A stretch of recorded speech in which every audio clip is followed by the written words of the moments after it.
All right. Hello, everyone, and welcome to another deep dive. This one I think is going to be super fascinating, particularly for those of you out there prepping for the UPSC exams. Oh, yeah, definitely. Big implications here. Yeah. Today, we're diving into some really cool physics. We're talking about, you ready for this? A new form of ice. New form of ice. Plastic Ice VII. Pretty crazy, huh?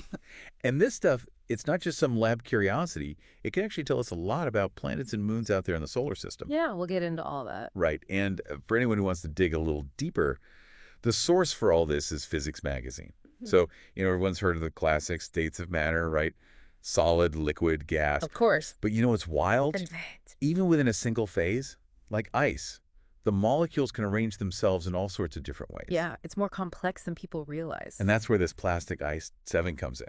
It's ice, but not as we know it, right? Sure. It's this totally bizarre form of ice that behaves in a way we haven't really seen before. And it's this behavior that makes it relevant, I think, to your listeners who are interested in the UPSC exams, because it really gets into, planetary science and, like I said, the composition of these moons out in our solar system, like on Jupiter and Saturn.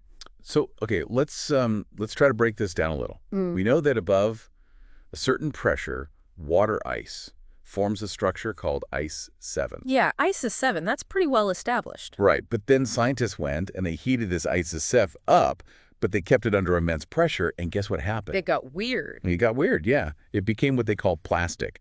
So, in my head, I'm picturing it like silly putty or something, but made of ice. But what's actually going on at the molecular level to make this happen? Well, it's all about the molecules and how they're moving. In regular Ice 7, the water molecules are locked in place, It's a crystal structure, right? Yeah, exactly, a fixed crystal structure. But in plastic Ice 7, they can actually rotate. So they're still in that structure, but they're just spinning around. Exactly. And it's that rotation that gives it the plastic property, like you were talking about with the silly putty. You can kind of imagine these tiny little water molecules jiggling around inside the ice, almost like a microscopic dance party. That's amazing. So how on earth did scientists figure this out? It seems like it would be incredibly difficult to study something like this. Oh, it was definitely a challenge. To get the kind of pressure needed, they used something called a diamond anvil cell. A diamond anvil cell? I've never even heard of that. Yeah. Basically, they take two diamonds and squeeze the water sample between them. And we're talking immense pressure here, more than you find at the bottom of the ocean. Wow. So they're crushing this water between diamonds, and that's how they make this plastic ice. Exactly. But then they had to figure out a way to actually see what was going on at the molecular level, which is where neutron scattering comes in. Neutron scattering. Okay, I need you to break that down a bit, because I think that might be a new concept for some of our listeners, especially those who are maybe, just starting their UPSC journey. Sure. So imagine you're, playing a game of pool. You hit the cue ball and it knocks into the other balls, right? And they scatter in different directions. Right. Makes sense. Neutron scattering is kind of similar. Scientists shoot a beam of neutrons at the ice, and those neutrons bounce off the hydrogen atoms in the water molecules. And by looking at how those neutrons scatter, they can figure out how the water molecules are arranged and how they're moving. Exactly. It's a pretty ingenious way to study materials at the atomic level. And in this case, the neutron scattering experiments provided that crucial piece of evidence. They showed that the molecules were rotating within that crystal structure. Wow, so it's like they're taking a snapshot of this microscopic dance party.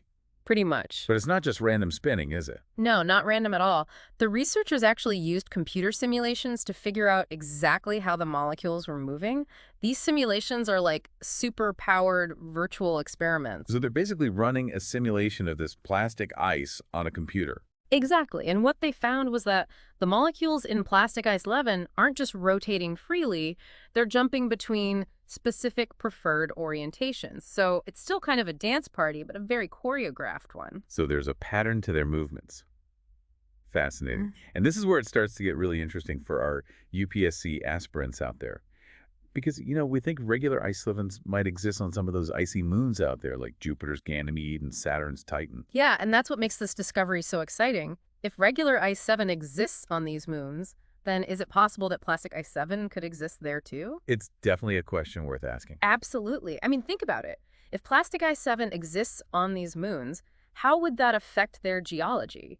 the way their surfaces evolve. Or even, maybe their potential for life. Exactly. We don't know for sure yet, but it's a fascinating possibility, and it just shows how much we still have to learn about these icy worlds.